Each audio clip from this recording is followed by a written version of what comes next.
Okay, so hello and welcome everybody to this is the first episode of The Different Side of Learning. My name is Shakira Rouse, creator and founder of Spacial Compass.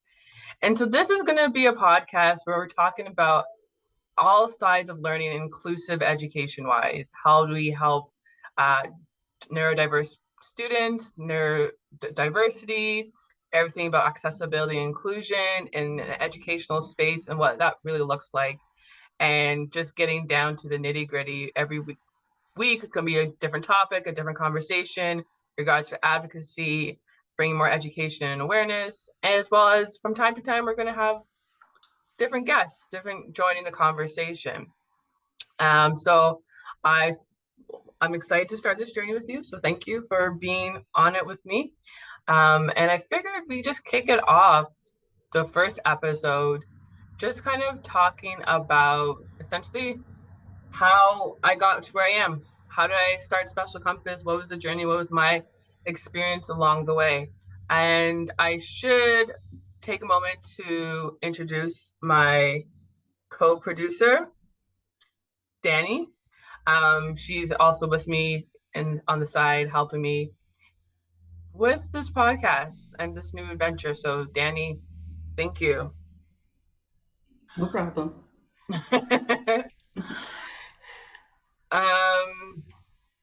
Yeah, like I feel like I mean I tell this story all the time, and I kind of feel like every time I'm telling it, it's like I'm reliving this experience all over again. And one of the I always get like, how did I get started? Like, what made me have this idea to create Special Compass? And I can't say that this was something that was just like came to me like overnight. I'm like, okay, this is what I'm gonna do. I do feel like it was a little bit of, I would say, pieces definitely came together, but I feel like I was at a point in my life where like things were just scattered and stuff wasn't making sense. And it was really more of when I went back into I had to go backwards into my life to put those pieces together that kind of made me sense to where I landed and why I decided to start Special Compass. So I was diagnosed with a learning disability when I was in grade two. And at the time I was in French immersion. And because of my LD, they deemed it would be better for me to change and go into English stream. So do all my courses in English. And I just always remember like it was maybe, so it was grade, so it was that summer when I was going back to school and gonna be starting grade four. And my mother just having this conversation with me in the kitchen. And so I can't remember how old you are when you're in grade four, like maybe 9, 10-ish. I don't know. Sure, I skipped grades, so don't ask me. So I was like, obviously, I was young, okay? And I just remember like having this like serious conversation with my mom, and she was like telling me that she's like sat me down on the freezer, or I was sitting down in the freezer. She was basically explaining to me that like when I start school in September, I'm not going back to the French class. I'm going to the English class. And I was like, but why? And she was trying to explain this to me. And I'll never forget this explanation she gave me at the time, actually.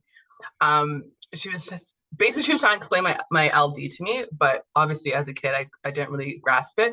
She was basically saying that like if the teacher does a lesson on the cat one week, and then the next week the teacher does a lesson about the dog, and then the third week if the teacher does a lesson about the cat and the dog, it's like I completely forget what I learned in the first week about the cat.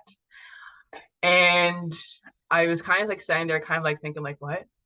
And I was like, are you trying to tell me like I have a bad memory? And I remember thinking, I'm like, I don't have a bad memory. I was actually very prideful of my memory because I could always remember people's birthdays and different things. I was like, I don't have a bad memory. I can remember things. But instantly, when she was telling me this, the next thing that followed was tears. I started crying naturally because at that time I couldn't figure out like she was trying to tell me something important. I couldn't say I comprehend everything, but what I really understood in that moment that I was going to be away from my friends and like I was going to be different, and I didn't want to be this different, and I didn't want to be away from my friends. Um, so I remember I started grade four, and I went to the English class, And luckily, I had another friend that was in French immersion that also switched to the English class maybe like a year before me. So I met her again, and then it was kind of like that little trend where certain kids from the French immersion, if they had an LD and they weren't, doing well, they would switch them from the French to the English stream. So either like in grade 4 and grade 5, kind of caught up with some of those French kids, or the Frenchies as we used to call them. Um, and so, yeah, so I found my friend, and we're actually still friends to this day. And a lot of my friends actually I made in grade 4, I'm still friends with till this day. So quickly, nevertheless, I made new friends. And at the time when I started grade 4, that's when the English kids were also starting French. So by this time, I had like maybe like 3 years ahead of French. And so anytime we were in French class, my hand was just flying up. And I remember it was to the point where the teacher would never like call on me because I already knew all the answers. So needless to say, this is what kind of gave me that advantage when it came to French. And French just always became like the one subject I loved and the one subject I excelled at. And when the other subjects like math and English were not the best, and I struggled, but I did my best anyways. And I always remember having to do like grammar, and I kind of felt at the time that I was behind in my grammar because I thought all the other English kids already learned grammar, and I didn't learn English grammar. I was learning French grammar. So I had to like figure out and how to put the I was doing my assignments and doing things, and I would just have to guess that this is how you spell like school, or you know what I mean? Like I was just having to guess and figure things out, like trial and error. Um, and at the same time too, like my mom was also looking for like resources and help outside of the school. So like I remember doing a whole bunch of different kinds of tutoring, and I remember one tutor in particular for math. He didn't allow us to use calculators. So kids today, they're so lucky. I've seen kids like do calculation, like need a calculator for simple addition. He wouldn't let us do calculators. So I had to really get solid with my addition, subtraction, and multiplication, because it wasn't like what was 2 times 24. Like it would be, what's 24 times 240, or what's 500,000 times 38. It was something like really long, and then we had to do like long division like that and stuff like that too. So I remember going to tutoring on Saturdays and sitting there in like the center and having to do these drills, having to do the math work, and just be like, oh, wish I had a calculator. Like, why do I have to do this? And that kind of forced me to kind of get faster with like my mental math and calculations. And so then it came to a point in math when I pride myself of those mental math and calculations, but I still wasn't the best math student. And I always remember like doing tests. God love all my math teachers for having patience with me, but I always remember doing tests. And I remember like in middle school, you start doing algebra, and it's kind of like, I get it. And then I would do the test and I'll feel so proud that my number is a whole number.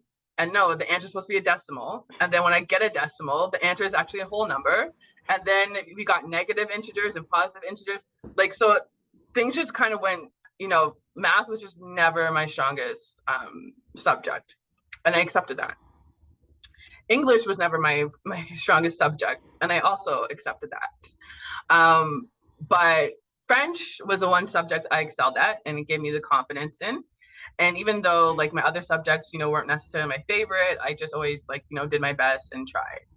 And I think that's also kind of helped me to get by. Not to say that I didn't, I just squeezed by, but just to go through.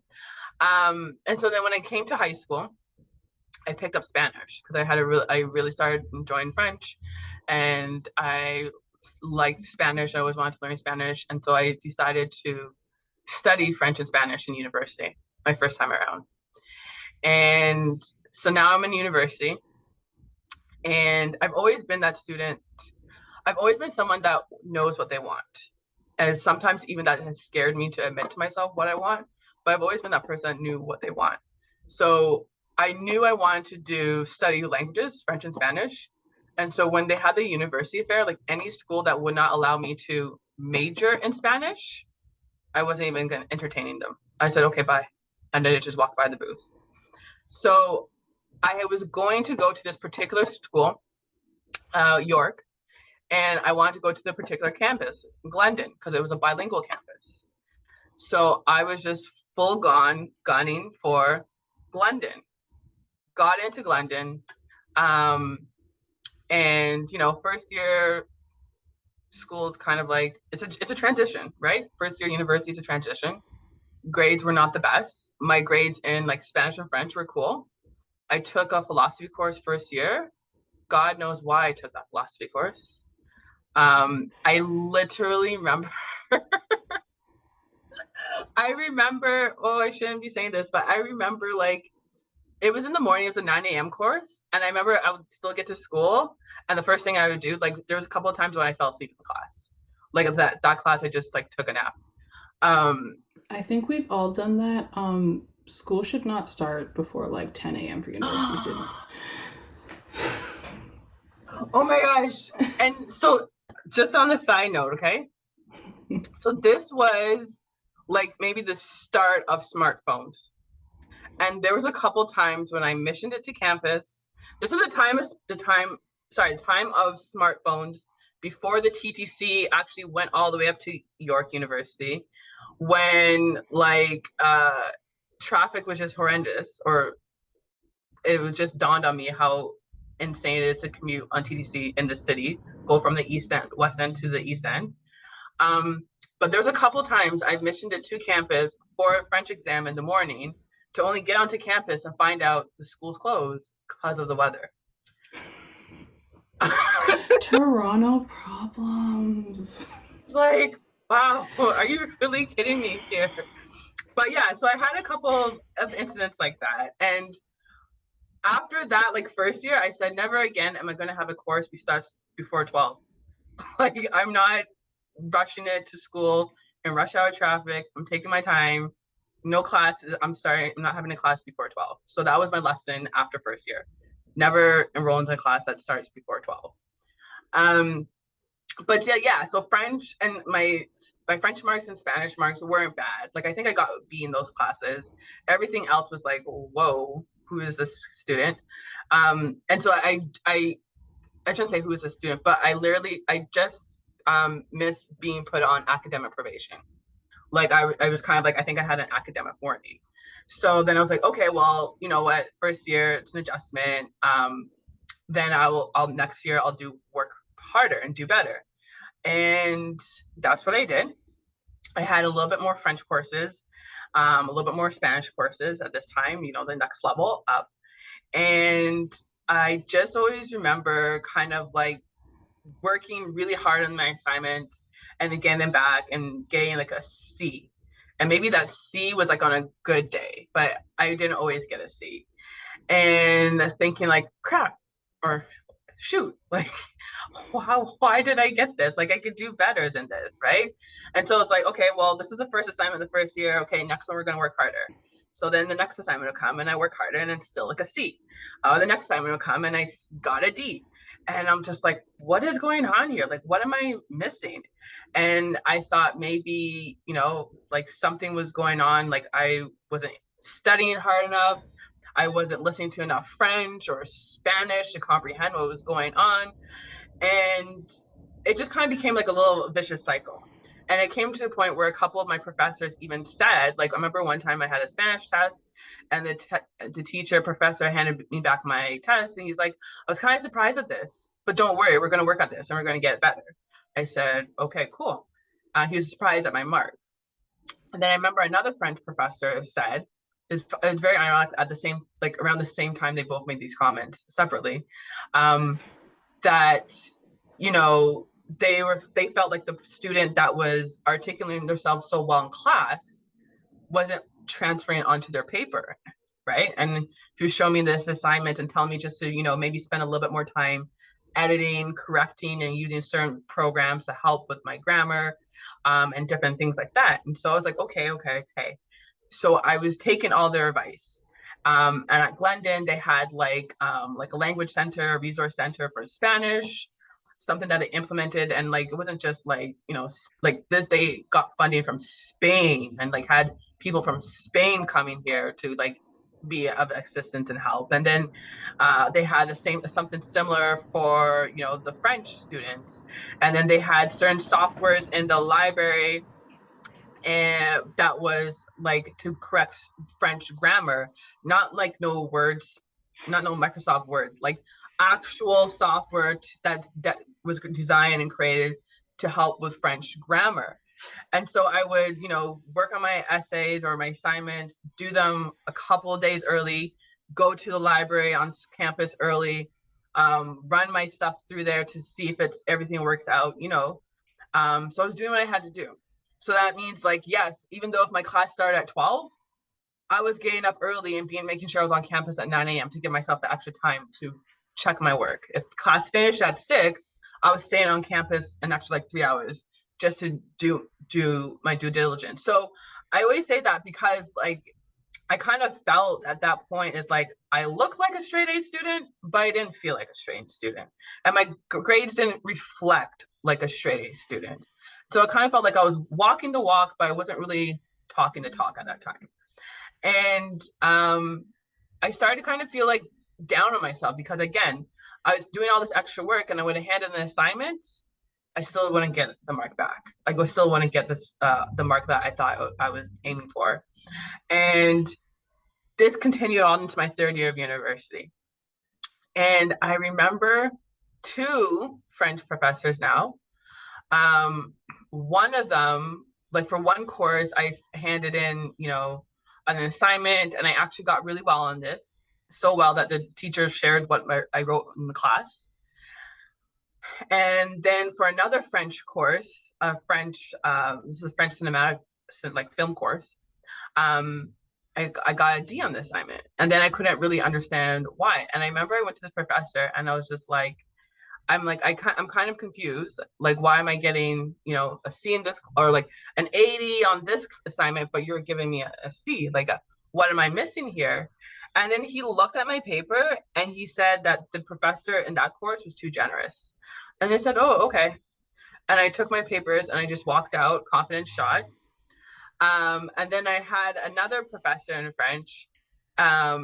Basically, when I went to them to get like feedback on it or like, you know, help, like input, what I could do to improve, they just kind of looked at me and she's like, are you sure you want to be majoring in French?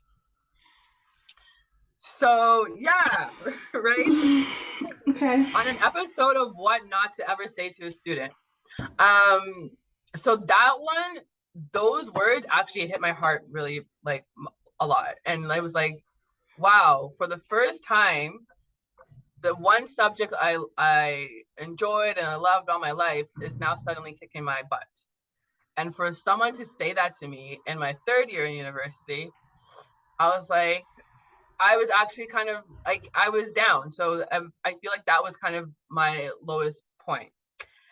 Because again, I was in the cycle of thinking that I need to do better, working hard, putting all this extra work in, and then not seeing the results.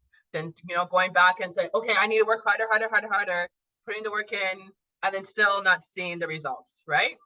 So I kept doing this cycle over and over and over again until I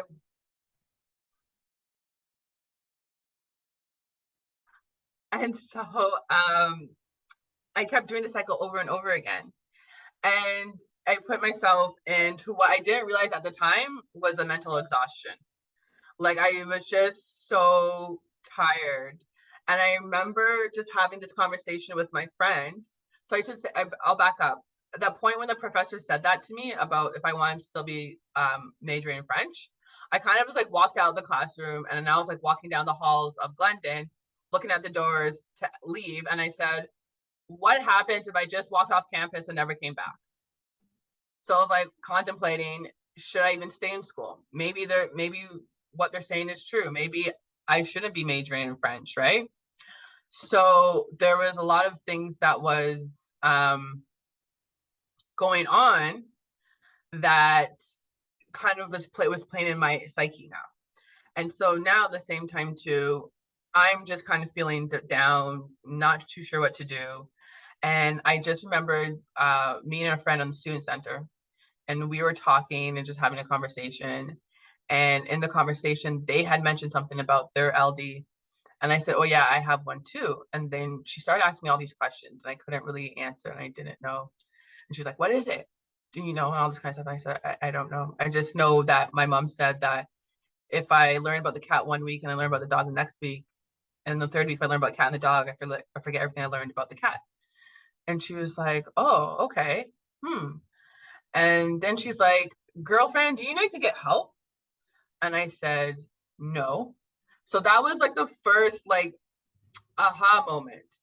Because until that point, I thought I was the issue. I thought like all my problems was me. It never occurred to me that it could be something beyond my control, something that's, invisible, that's preventing me or hindering me from doing my best. So when she said that, she took me to the accessibilities department on campus. And at there, I was able to make an appointment to speak with a counselor. And that started the process for me to getting set up to have accommodations in my last year of university. So in my final year of university, now I was equipped with my accommodations to tell my professors that I need extra time for my test and stuff. I got special softwares and assistive technology stuff to help me for my class. And I always remember getting set up with all this assistive tech and meeting with one of the assistive technologists. And they were talking, something about my schedule came up. And they were like, whoa, this is a heavy course load. I'm like, what do you mean? She's like, you do know that a full course load for a student, like for students with disabilities, like about 3 courses. And I said, no. So then that was like another like moment, because I had spent like the first all my years in university juggling like at least 5 courses, right? So I was doing like a double course load than necessary. So I got set up with accommodations, and by this time though, I was exhausted. French was, for me to get my degree in French, I would have to stay in school longer. So I just finished my degree in Spanish.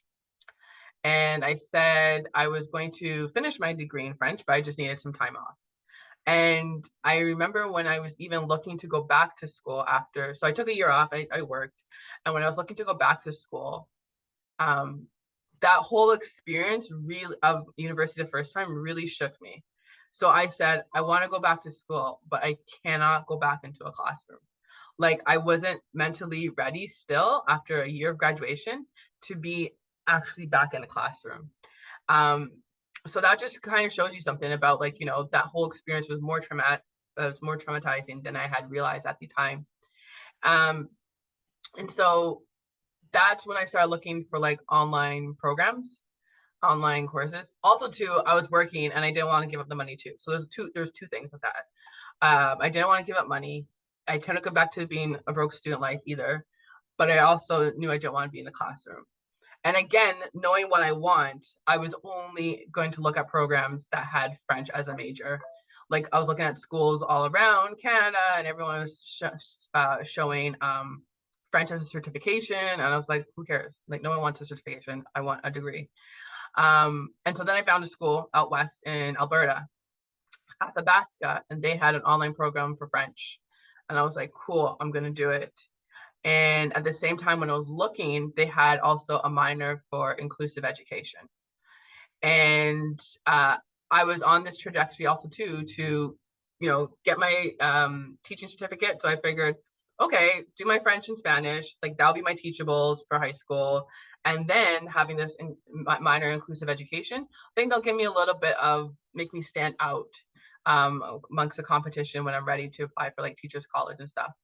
And so I decided to take the minor. So I went back to school, not only to finish my degree in French, but I also picked up a minor. So here's school part 2. And in my studies now for inclusive education, I had to take courses on educational psychology, courses on learning, a course entitled Learning Disabilities, and a course entitled Assistive Technology, Consultation Collaboration. So I was literally taking all the courses of like what like a spec ed teacher takes, or the training. And as I'm doing all these things, I'm putting together the pieces of my life.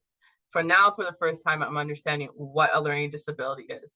Now, for the first time, I'm able to read like my psychoeducational assessment and understand everything word from word and figure out what was going on. So now I'm doing all these courses and I'm reading textbooks and all my assignments.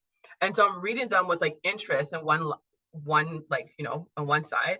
On the other side, I'm mad because no one did this for me. It says that, there's supposed to be transition goals from when you go from high school to post-secondary, but no one did this for me. No one told me about this. And I'm like, yeah, I remember the IEP, but I didn't even know what that was about. I never really read it or what was understood anything. So there's a part of me that was also upset and frustrated. And I'm kind of thinking to me, okay, why did this happen to me? Um, I'm born in Canada, you know, English is my mother tongue. There's no language barrier. Um, I don't understand how this was happening in Canada. And the more I started telling people, this, the more I realized that my experience is not unique. It's a common thing. And I also then realized that there's a lot of information out there that's needed to help parents. And that's especially going to be beneficial for parents because a parent is a child's first advocate. So if parents need to know this information so they could better advocate for their son or daughter, how much of a difference would that make that child's school experience and education? Maybe this is a way to prevent them from having to relive my experience and like kind of figure out if they should, even contemplate higher education. So that was the whole process and idea of where Spacial Compass came to be. And